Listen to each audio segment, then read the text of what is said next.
Good morning, students. Welcome to my YouTube channel Talent Education Point Online Classes. मैं धीरेन्द्र सिंह आपका इस YouTube channel पे स्वागत करता हूँ। उम्मीद करता हूँ कि आप सब अपने घर पे स्वस्थ एवं सुरक्षित होंगे। तो आज शुरू करते हैं इस टॉपिक का वीडियो। जैसे कि अब तक हमने पढ़ा है सेंटेंस के बारे में, इसके काइंड्स के बारे में। आज इस टॉपिक से आगे बढ़ते हुए सेंटेंस को पीछे छोड़ते हुए हम चलेंगे और टेंस में जो फर्स्ट स्टेज है उसमें एंट्री करेंगे। जिससे पहले हमें जानना होगा वर्ब के बारे में। वैसे तो हमने इस चीज को डिस्कस कर लिया है, लेकिन मैंने सोचा कि टेंस करवाने से पहले आपके लिए एक स्पेशल वीडियो बनाई जाए जिसमें हम दोबारा से डिस्कस करें वर्ब और वर्ब के प्रकारों को, और उससे आगे बढ़ते हुए जो टेंस का स्ट्रक्चर हमारे सामने आएगा उसको डीपली करने से पहले ब्रीफ स्केच में आपको समझाया जाए टेंस को। तो सबसे पहले हम समझेंगे वर्ब को। वर्ब जो मेन पार्ट होता है इसका सेंटेंस का। सबसे पहले तो आपके लिए ये जानना जरूरी है, ये वर्ब जो होती है इसके दो रूप, जैसे कि पार्ट्स ऑफ स्पीच में मैंने आपको डिटेल में बताया था कि वर्ब के आपके दो रूप होंगे, एक मेन वर्ब के तौर पे, दूसरी हेल्पिंग वर्ब के तौर पे। कई बार ऐसी स्थिति आएगी जब आपको मेन वर्ब नहीं दी जाएगी, उस स्थिति में हेल्पिंग वर्ब को मेन वर्ब माना जाएगा। पहली स्थिति तो आपको ये समझना है। जैसे एग्जांपल के तौर पे Ram is eating food. Ram is eating food.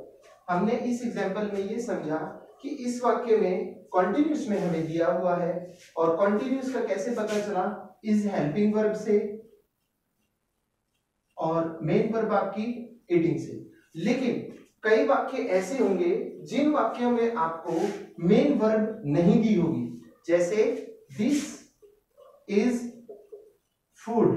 अगर कोई आपसे पूछे इस वाक्य में वर्ब कौन सी है, इस वाक्य में वर्ब कौन सी है, तो आपको यह बताना होगा इस वाक्य में जो वर्ब है वो इज है।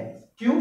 क्योंकि यहाँ पे हेल्पिंग वर्ब जो है एक वर्ब के तौर पे स्टैंड कर रही है, एक वर्ब के तौर पे कार्य कर रही है, क्योंकि हमें प्रमुख क्रिया या मेन वर्ब नहीं दी गई है। तो सबसे पहले विद्यार्थियों आपको ये जानना जरूरी है कि वर्ब हमारी टेंस में दो प्रकार की मिलेंगी, मेन वर्ब और हेल्पिंग वर्ब। यहां तक रोल था आपका वर्ब का। अब बात आती है टेंस के स्ट्रक्चर की, कि जो टेंस हम डीपली वन बाय वन करके समझेंगे, उन टेंसों में क्या होगा, कैसे होगा, क्या क्या चीजें आएंगी, वो चीज हम यहाँ पे समझेंगे ओवरऑल ब्रीफ स्केच में। सबसे पहले तो आपको एक चीज का पता होना चाहिए कि 6 टेंस जब आप करोगे टेंस के टॉपिक को, तो 6 टेंस आपके सामने आएंगे। उन 6 टेंसों को जीरोड टेंस बोला जाता है, जिसमें वर्ब की फर्स्ट फॉर्म के साथ आईएनजी का प्रयोग होगा।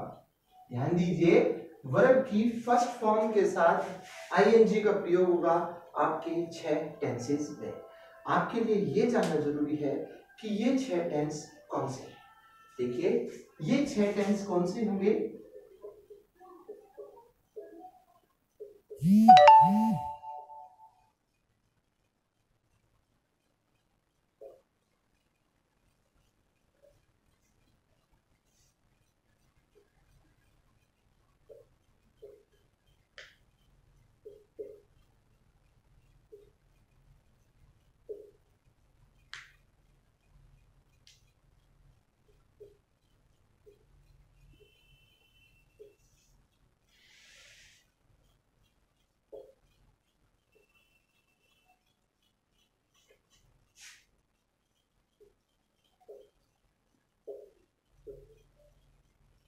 देखिए, सबसे पहले हम बात करें जिरोंड। जिरोंड वो होते हैं, वो टेंस होते हैं जिसमें आप वर्ब की फर्स्ट फॉर्म के साथ आईएनजी का प्रयोग करते हैं। इन टेंसों में पहली कंडीशन तो मेन वर्ब के लिए आपको होगी कि वर्ब की फर्स्ट जो फॉर्म होगी उसमें आईएनजी स्टैंड करेगा। अब बात आती है कि ये टेंस कौन कौन से होंगे, तो पहले ब्रीफ स्केच में, डीपली हम बाद में करेंगे अगले वीडियो में कि भाई कॉन्टिन्यूस कौन सा टेंस होता है, इंडेफिनिट कौन सा होता है, वो हम अगली वीडियो में डिटेल करेंगे। लेकिन उससे पहले संक्षिप्त रूप में आपको बताया जा रहा है ताकि ये चीज आप वहीं पे पहले पाएं और आपको सरल तरीके से समझ में आए। जैसे इज एम आर, यहीं पे आपको पता चल जाएगा कि ये कौन सा टेंस माना जाएगा, आपका present continuous. Present continuous with present continuous tense में जैसे वाक्य के निर्माण में दो चीजें मेन होती हैं, हेल्पिंग वर्ब और मेन वर्ब। तो कॉन्टिन्यूस टेंस में मेन वर्ब के साथ तो आपने वर्ब की फर्स्ट फॉर्म के साथ आईएनजी का प्रयोग करना है प्रेजेंट कॉन्टिन्यूस टेंस में, और हेल्पिंग वर्ब आपकी इज एम आर हो जाएंगी। वैसे ही कॉन्टिन्यूस टेंस का अगला जो टेंस आता है जिसको हैज बीन एवं हैव बीन बोला जाता है, तो जिरोंड का या कॉन्टिन्यूस का अगला टेंस होगा आपका जिसको प्रेजेंट परफेक्ट कॉन्टिन्यूस बोला जाता है। प्रेजेंट परफेक्ट कॉन्टिन्यूस बोला जाता है। तो दो टेंस हो गए वर्ब की फर्स्ट फॉर्म के साथ आईएनजी वाले। इससे आगे जब आप चलेंगे तो आपको ये पता चलेगा कि तीसरा टेंस पास्ट कॉन्टिन्यूस का मिलेगा आपको, जिसमें आप वर्ब की थर्ड फॉर्म के साथ वर्ब की फर्स्ट फॉर्म के साथ आईएनजी का प्रयोग करेंगे। इससे आगे चलते हुए आपको ये पता चलेगा past perfect continuous. Past perfect continuous ये टेंस आएगा आपके सामने जिसमें आप वर्ब की फर्स्ट फॉर्म के साथ आईएनजी का प्रयोग करेंगे, हेल्पिंग वर्ब हैड बीन का प्रयोग करेंगे। शैल बी, विल बी, ये आपका फ्यूचर इन कॉन्टिन्यूस टेंस होगा, फ्यूचर कॉन्टिन्यूस टेंस होगा जिसमें वर्ब की फर्स्ट फॉर्म का प्रयोग किया जाएगा। इसके अलावा शैल हैव बीन और विल हैव बीन ये आपके फ्यूचर परफेक्ट कॉन्टिन्यूस टेंस में आएंगे, फ्यूचर परफेक्ट कॉन्टिन्यूस टेंस में आएंगे। ठीक है, इससे आगे समझते हुए अब हमने देखा, देखिए बेटा कितने टेंस हो गए आपके, 1 2 3 4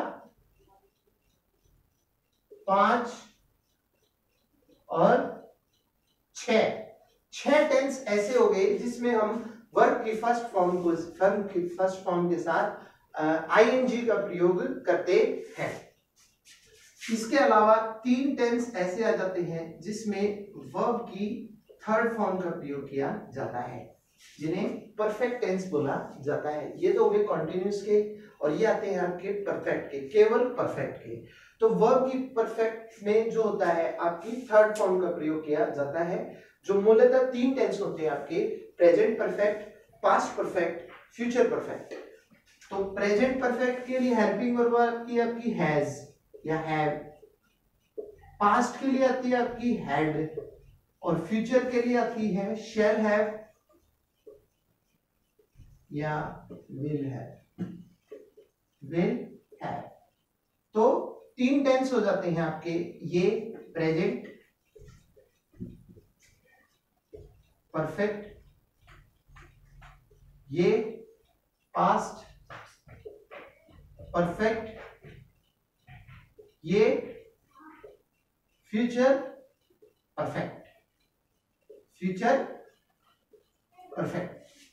तो 3 टेंस हो जाते हैं बेटा आपके जो परफेक्ट के होते हैं या जिनमें वर्ब की थर्ड फॉर्म का प्रयोग किया जाता है। इसके अलावा 2 टेंस होते हैं जिसमें आप वर्ब की फर्स्ट फॉर्म का प्रयोग करते हो। वर्ब की फर्स्ट फॉर्म लगती है, जो कौन कौन से होते हैं, do, does, shall, will, shall, will. ये आपका प्रेजेंट इंडेफिनिट होता है,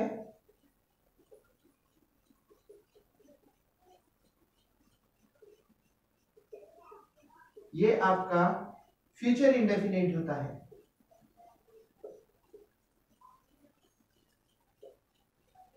फ्यूचर इंडेफिनिट टेंस होता है। तो इस तरह से दो टेंस हो गए जिसमें आप वर्ब की फर्स्ट फॉर्म का प्रयोग करते हो। तो फ्यूचर इंडेफिनिट में हम वर्ब की फर्स्ट फॉर्म के साथ एस या ईएस का प्रयोग करते हैं।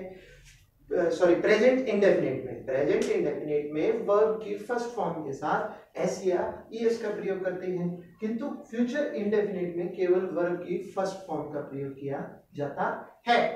इसके अलावा एक टेंस ऐसा होता है जिसमें वर्ब की सेकंड फॉर्म का प्रयोग किया जाता है, डिड, जिसको पास्ट इंडेफिनिट टेंस बोला जाता है, जिसको पास्ट इंडेफिनिट टेंस बोला जाता है। और पास्ट इंडेफिनिट टेंस में हम जानते हैं कि वर्ब की सेकंड फॉर्म का प्रयोग होता है और डिड के प्रयोग के बाद हमेशा वर्ब की सेकंड के स्थान पे वर्ब की फर्स्ट फॉर्म का प्रयोग किया जाता है। इस तरह से टेंस स्टार्ट करने से पहले मैंने आपको ये ब्रीफ स्केच बताया टेंसेस के स्ट्रक्चर के आधार पे।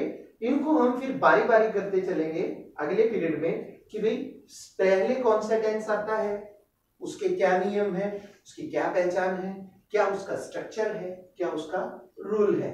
ऐसे करते हुए हम इन टेंसों को समझेंगे। और ये टेंस कुल कितने होते हैं? 6 + 3 9, 9 2 11 और 1 12। तो ये स्पेशल वीडियो इसीलिए बनाया था ताकि टेंस स्टार्ट करने से पहले जो चीज आप टेंस में पढ़ने वाले हैं उन स्ट्रक्चर्स को आप शुरू में ही समझ ले, ताकि आपको वो टॉपिक पढ़ते हुए किसी प्रकार की समस्या का सामना न करना पड़े। उम्मीद करता हूँ कि जो मैंने आपको ये स्ट्रक्चर ब्रीफ स्केच आपको टेंसेस का टेंस स्टार्ट करने से पहले समझाया है वो आपको डिटेल में समझ में आया होगा। और जो भी त्रुटि या कमी है आप उसे कमेंट बॉक्स में डालेंगे। मैं दोबारा से बता रहा हूं कि जो टेंस हैं उनको हम स्टेप बाय स्टेप एक एक टेंस को इस स्ट्रक्चर की एक्सप्लेनेशन के बाद आगे लेके चलेंगे। यह इसीलिए समझाया ताकि आपको विस्तृत तौर पे समझ में आ जाए। अगर आपको वीडियो पसंद आया हो तो चैनल को लाइक करें, वीडियो को लाइक करें, चैनल सब्सक्राइब नहीं किया हो तो सब्सक्राइब करें। अगर कोई त्रुटि या कमी हुई हो तो उसको अपने व्यूज या कमेंट बॉक्स में डालें। Thank you and have a nice day. जय हिंद, जय भारत।